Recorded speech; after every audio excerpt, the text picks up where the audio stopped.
Hi, welcome back to my channel. I've been away for a short time. I am a week to be precise because I've been working on something else, which I will share as soon as I finish working on it. But now at least I'm a bit more flexible. So today I want us to talk about something that I binge watched last night. Now it's Sunday when I'm recording this. I will record it in bits and pieces, so you will be seeing it throughout the week. But I binge watched Love is Blind. So I loved season one. Season one was great. I liked Michaela and her husband, and yeah, they were great. I just loved them. They were such a cute couple. So I started binge watching season two because I felt like all my friends had watched it and peer pressure. So I decided I was going to watch it. Now, first thing I want to say is I think this season two, for me, this is just my opinion. My opinion of season two is the women, well, okay, except for one guy, um, except for one guy, except for one guy, Sheikh, except for him, every other person, every other man on that program was actually quite reasonable. Like I was shocked. In season one, the men were the problem. I could totally understand why the men were single. In season two, I couldn't understand why most of those men were single. I mean, they had the normal problems that men have, but all in all, I didn't really think they were that bad. Except for Sheikh, they didn't really have something that is so repulsive that would make them that single for that long. I don't know. Maybe they were just not showing their true colors. Maybe they were a bit more better at hiding things than the women. But I don't know. The women, on the other hand, whoa, the women had issues. I think I can totally understand why those women are single. Like they they had they were very okay. First of all, I feel like they had normal issues. I am the queen of having issues, so it's not like I'm judging anybody, but I'm judging. They did have issues, and they had this. We are. It's about me, most of them, and they. I feel to me. I'm going to discuss it later as I break it down when I'm breaking it down in the different days that I'm going to break them down. But I felt like the women did not really know what they wanted. There was this is just because I'm bad with names, and I was not about to sit down and write this because I'm just starting now. So it's not like I was going to sit down and start writing all their names. But there was the one, oh, that one I remember her name. Shayna. She was okay. She claimed, well, she had all this religion thing, and for her, oh, the religion is very important. I have to be with a man who is a Christian.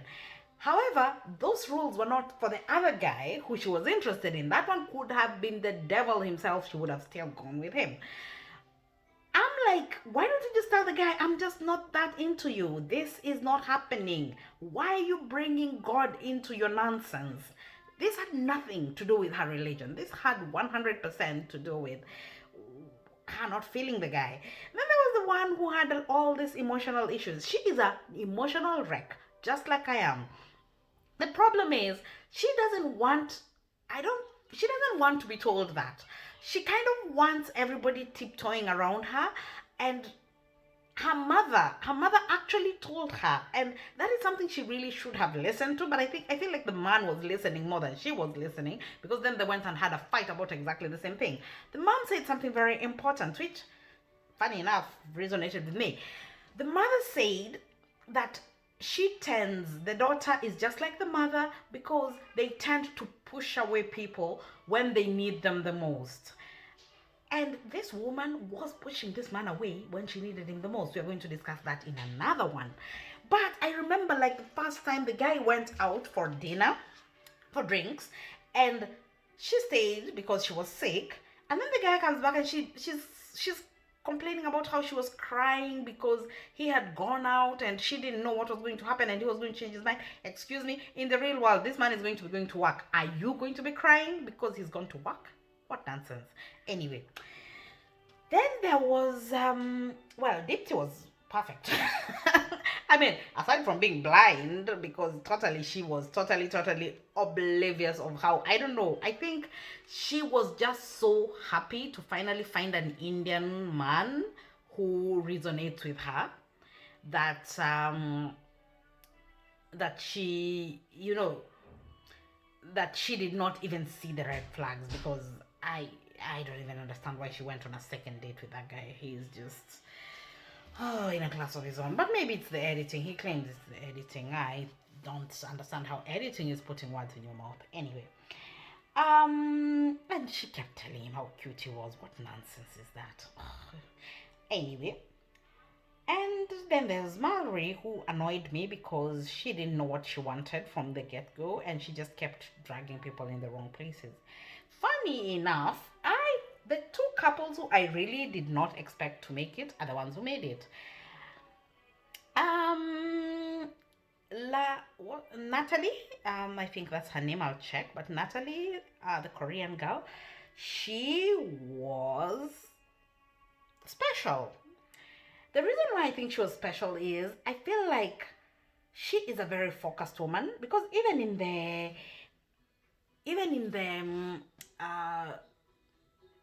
reunion edition, she doesn't talk that much.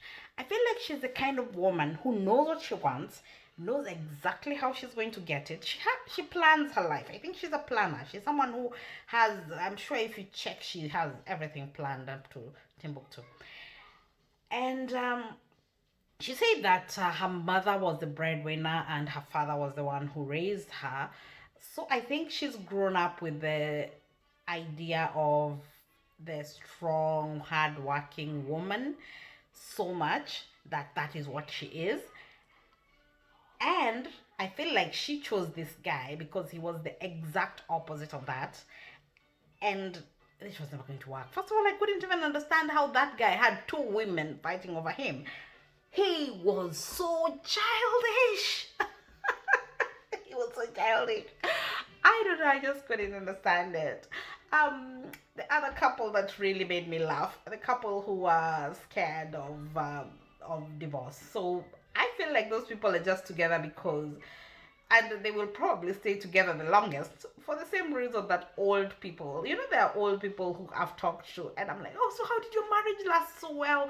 You people used to know how. They're like, no, we just never used to know. Divorce was just so hard, so nobody wanted to go through it. So, we just stayed there, hated each other, and lived our lives.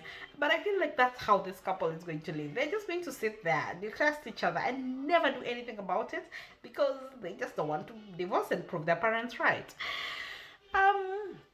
Anyway, so that's it. So this is how I'm going to break it down. So on my today we've done this introduction of a quick run through of what I thought about the episode, which is basically that the women had issues, the men, except for Sheikh, were perfect. Yeah, and I kind of have oh god, I got this huge crush on Salvador.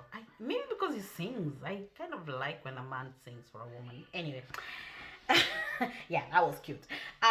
Anyway, so that was the first so, and then I'm going to talk about the financial aspect, because I think the financial aspect came up for two couples, and I think that was an interesting part. So on Tuesday, that's what I'll talk about on Financial Tuesday, and then I will talk about the mental health issue, because that's my hot button. And then finally, I'll just wrap it up with whatever I'll wrap it up with. And I'll probably think about other things that I want to talk about because honestly, it was just so weird.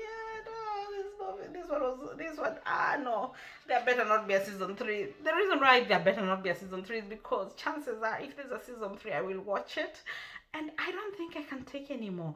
Someone commented on Facebook that there are so many of these dating and dating shows on Netflix now, and I'm beginning to see that maybe the algorithm is just sending them my way, but I kind of miss my old how to get away with murder kind of things. You know, the dangerous women and all that. I miss those.